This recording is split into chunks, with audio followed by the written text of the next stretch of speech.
This is TWiT. So I know you picked up on this news because you mentioned it before, Leo. Google, the Wall Street Journal reports, is planning to add native ad blocking to Chrome. And I think this is fabulous because they're going to do, very likely, if they pursue this. Google has not commented on the Wall Street Journal's reporting, but I have, the Wall Street Journal's probably, I mean, this makes sense if nothing else. But we don't have confirmation from Google. But I expect them to be able to do for advertising very much what they did for security. And it's been a mixed blessing, as we know. For example, it was Google's leveraging the power of their Chrome platform that forced changes in the TLS and certificate infrastructure on the internet, because if Chrome wasn't going to support some features, everybody had to run around and scramble in order to accommodate them. I mean, I went to great lengths to keep GRC able to be viewed right up until New Year's Eve of 2015 in order to make Chrome happy, yet still allow GRC visitors who could only use SHA-1 signed certs to get to GRC. Thus the power of what Google decides to do. So the Wall Street Journal said Alphabet Inc.'s Google is planning to introduce an ad blocking feature in the mobile and desktop versions of its popular Chrome web browser, reported by people familiar with the company's plans. The ad blocking feature, which could be switched on by default within Chrome, would filter out certain online ad types deemed to provide bad experiences for users as they move around the web. Google could announce the feature within weeks, but it's still ironing out specific details and still could decide not to move ahead with the plan, the people said. They were going to, remember, put encryption in Gmail, too, and didn't do that. Yeah. Unacceptable, although this to me seems real clean. Encrypted Gmail, okay. Unacceptable ad types would be those recently defined by the Coalition for Better Ads. And I've got a link here in the show notes below, Leo, that breaks out what those are. An industry group that released a list of ad standards in March.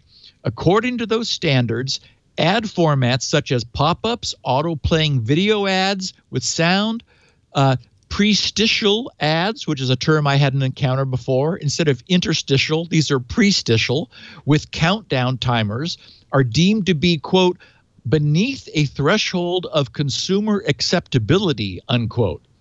In one possible application, Google is considering it may choose, and get this, choose to block all advertising that appears on sites hosting offending ads instead of the individual offending ads themselves. In other words, site owners may be required to ensure all of their ads meet the standards or could see all advertising across their sites blocked in Chrome. Woohoo. That's awesome. Of course, no Google ads violate these standards. Correct.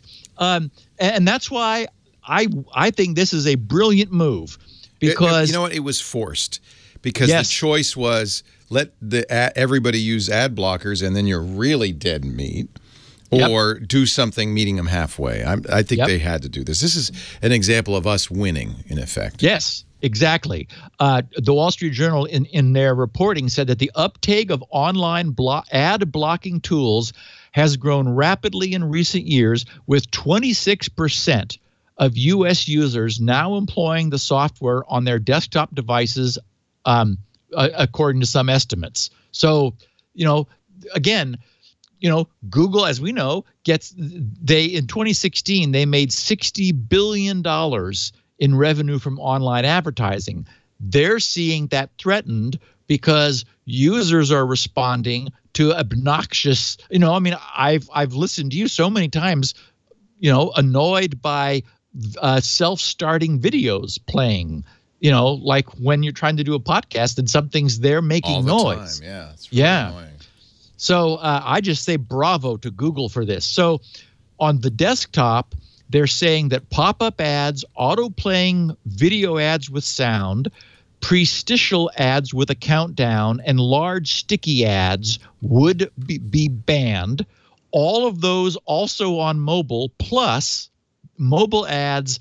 If a site has an advertising density higher than 30%, if the animated ads are flashing to grab your attention, if they are positional ads with a countdown, or full screen rollover ads, those additional 4 categories would be banned on mobile. And I hope this happens, because what this would do, I mean, this is, again, in the same way that Google leveraged their clout in order to force security to be improved, they're helping us. I mean, I only have ad blocking on because as I've often commented, I look at someone's machine that doesn't have it, and I'm thinking, how can you even see through the ads in order to get to the content? So if this gets fixed, and the point is, it'll have to get fixed, because if Chrome won't display it, that's half of the market, half of the install base now of browsers are Chrome. And so if Chrome won't do it, the ads will have to back down. So yay.